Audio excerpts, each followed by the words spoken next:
అందరికీ నమస్కారం అండి. స్టోరీ బుక్ ఛానల్కి స్వాగతం. ఇవాళ మన కథ మాతృదేవోభవ. రచించిన వారు గోటేటి శాంతి గారు. కథని చివరి వరకు వినండి. నచ్చితే లైక్ చేయండి. ఈ కథ పైన మీ విలువైన స్పందనని కామెంట్ రూపంలో మాకు తెలియజేయండి. కొత్తవారు ఎవరైనా చూస్తున్నట్లయితే మన ఛానల్ని సబ్స్క్రైబ్ చేసుకోండి.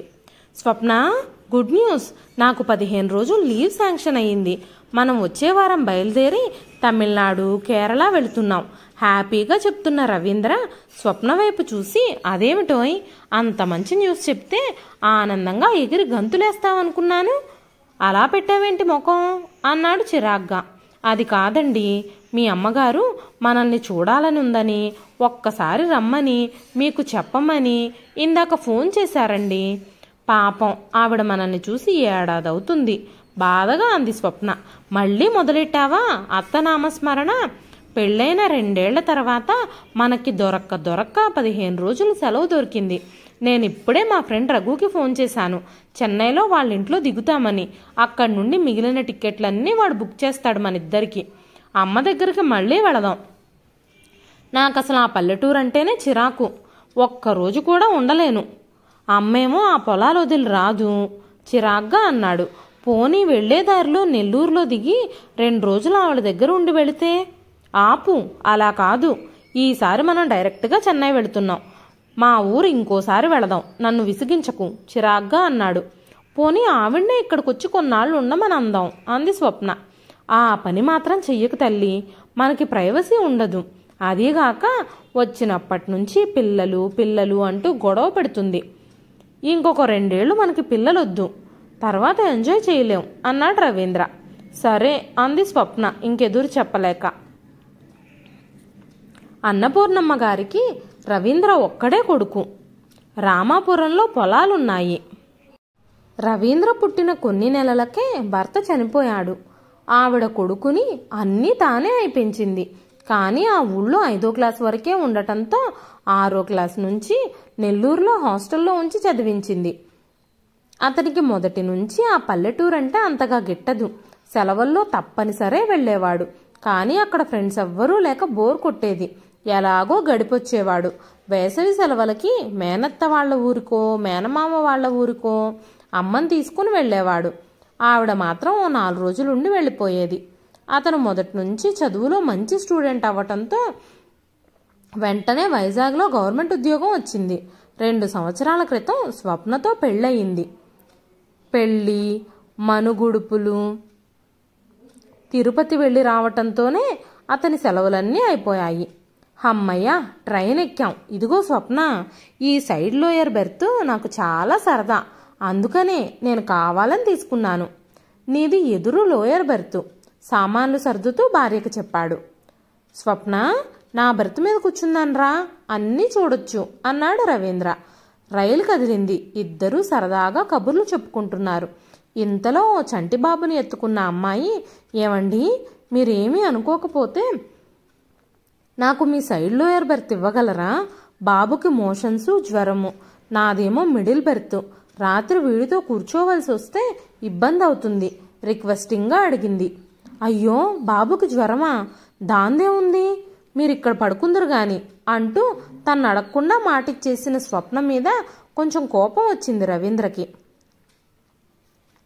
ఇంతలో ఎదురుగా కూర్చున్న ఓ పెద్దావిడ, జ్వరంతో ఒక్కత్తివే బాబుతో ఎందుకు బయలుదేరావమ్మా అని అడిగింది.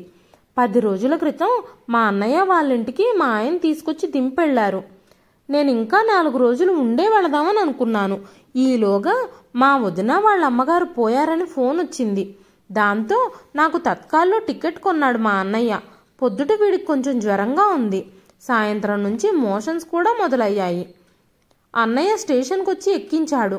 ఆయనేమో రేపు చెన్నైలో రిసీవ్ చేసుకుంటారు అంది దీనంగా. పర్వాలేదులేమ్మా, కంగారు పడకు, మేమందరం ఉన్నాంగా. దాదాపు అందరూ హామీ ఇచ్చారు. రవీంద్ర అయిష్టంగానే ఆ బెర్త్ ఇచ్చాడు. తాను లేచి పిల్లాడిని పక్కావిడ చేతికిచ్చి సామాన్లు సర్దబోయింది. వాడు లేచి ఆవిడ మొహం చూసి ఏడుపు మొదలెట్టాడు. తల్లి వెంటనే వాణ్ణి తను తీసుకొని రైలు జర్కకు పడిపోబోయింది. ఆ అమ్మాయిని వారించి అందరూ తలో చెయ్యి వేసి ఆమె సామాన్లు సర్దిపెట్టారు. బాబుని జోకొట్టి ఆ అమ్మాయి వెనక్కి వాలింది. ఇంతలో పక్క నుండి ఇంకో రైలు వెళుతోంది. వెంటనే బాబు ఉలిక్కిపడి లేచి ఏడుపు మొదలుపెట్టాడు. ఆ అమ్మాయిని పెద్దావిడ, నీ పాలేనా అమ్మా, వేరేవేమైనా పడతావా? నేనే ఇస్తాను, మొహమాట పడింది ఆ అమ్మాయి. మంచిదమ్మా, మా కాలంలో ఈ బాటిల్ పాలు ఎరుగుదుమా, మెచ్చుకుంది. రాత్రి భోజన సమయం అయ్యింది. అందరూ బాక్సులు తీశారు. ఆ అమ్మాయిని అడిగారు. లేదండి, కంగారులో మర్చిపోయాను. ఒక్కరోజుకు పర్లేదులేండి. దోశలు పచ్చడి తెచ్చాను, తింటావా? పులిహోర తింటావా? నేను చపాతీ తెచ్చాను. ఇలా అందరూ ఆఫర్ చేశారు. వద్దండి, బాబుకు పాలిస్తున్నాను కదా, వాడికి మోషన్స్ అవుతున్నాయి. నేను ఇడ్లీ తీసుకొచ్చాను, తినొచ్చు అంది స్వప్న. రవీంద్ర భార్యని మెల్లగా అడిగాడు. పిల్లాడికి మోషన్స్ అయితే తల్లెందుకు తినకూడదు? పిల్లలకి పాలిచ్చినంతకాలం తల్లి పథ్యం చెయ్యాలి. చాలా పదార్థాలు తినరు. కొందరు పిల్లలు 3 ఏళ్ళు వచ్చే వరకు కూడా తల్లిపాలు తాగుతారు. అన్నాళ్ళు తల్లి జాగ్రత్తగా ఉండాల్సిందే, ఆచి తూచి తినాల్సిందే. నేను 5 ఏళ్ళు వచ్చే వరకు తాగానట. రవీంద్ర తనలో తానే గొనుక్కున్నాడు. బాబు నిద్రపోయాక స్వప్న ఇడ్లీలు తినమని ఇచ్చింది. ఆ అమ్మాయి ఒక ఇడ్లీ తిని రెండోది తినబోతుండగా పక్క రైలు కూతకి ఉలిక్కిపడి కెవ్వుమన్నాడు బాబు. అంతే, ఆ అమ్మాయి రెండో ఇడ్లీ పక్కన పడేసి చేయి కడిగేసుకుని బాబునెత్తుకుంది. అందరికీ జాలేసింది. రాత్రయింది. అందరూ నిద్రలోకి జారుకున్నారు.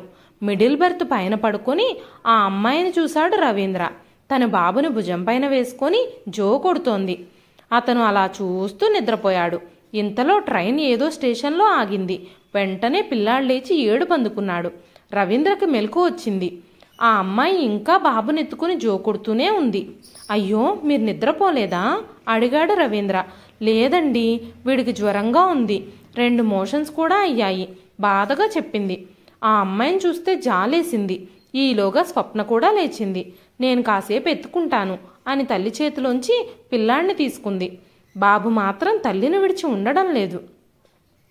ఈలోగా ఆ అమ్మాయి, కాసేపు బాబుని చూసుకోండి, నేను వాష్రూమ్కి వెళ్ళొస్తాను అని వెళ్ళింది. అవును, బాబు కోసం ఏమీ తినకుండా అంత పథ్యం చెయ్యాలా? ఆశ్చర్యపోతూ అడిగాడు రవీంద్ర.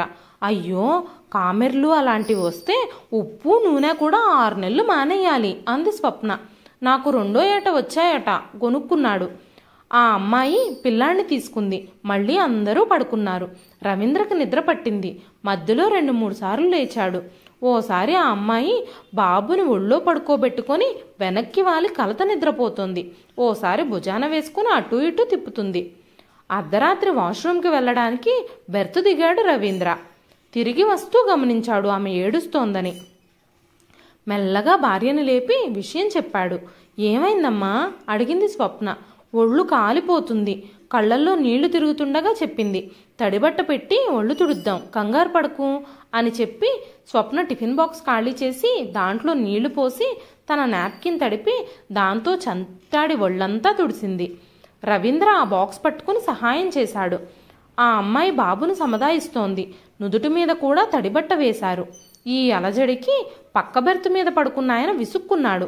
ఏమిటిది, తెల్లవారులు మేము నిద్రపోనక్కర్లేదా? రవీంద్రకు కోపం వచ్చింది. ఊరికే ఎవ్వరూ తెల్లవారులు కూర్చోరండి. పాపం ఈ బాబుకు జ్వరంతో ఒళ్ళు కాలిపోతుంది. అంత జ్వరం ఉన్న పిల్లాన్ని ఒక్కతే ఎందుకు తీసుకొచ్చిందో, మా అందరి నిద్రలు డిస్టర్బ్ అవుతున్నాయి గొనుక్కున్నాడు. రవీంద్రకు కోపం వచ్చి ఏదో అనబోతూ ఉంటే స్వప్న వారించింది. బాబుకి మందు వేస్తే పాలు మందు కూడా కక్కేసుకున్నాడు.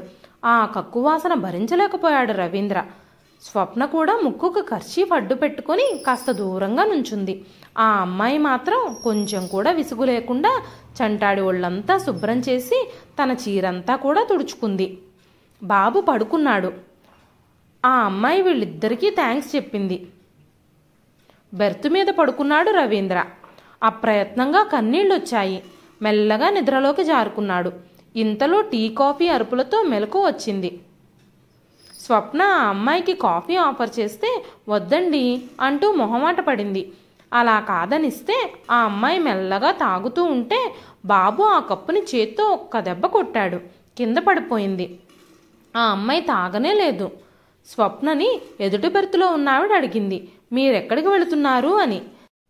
చెన్నై వెళుతున్నాం అని చెప్పింది స్వప్న. ఇంతలో బాబుకి కొంచెం జ్వరం తగ్గిందేమో, నిద్రపోతున్నాడు. ఆ అమ్మాయికి నిద్ర ముంచుకొస్తుంది. ట్రైన్ స్లో అవుతుంది. ఏ స్టేషన్ వస్తుంది? టీటీని అడిగాడు రవీంద్ర. నెల్లూరు. స్వప్న, మన సామాన్లు తీసుకో, దిగుదాం అన్నాడు రవీంద్ర.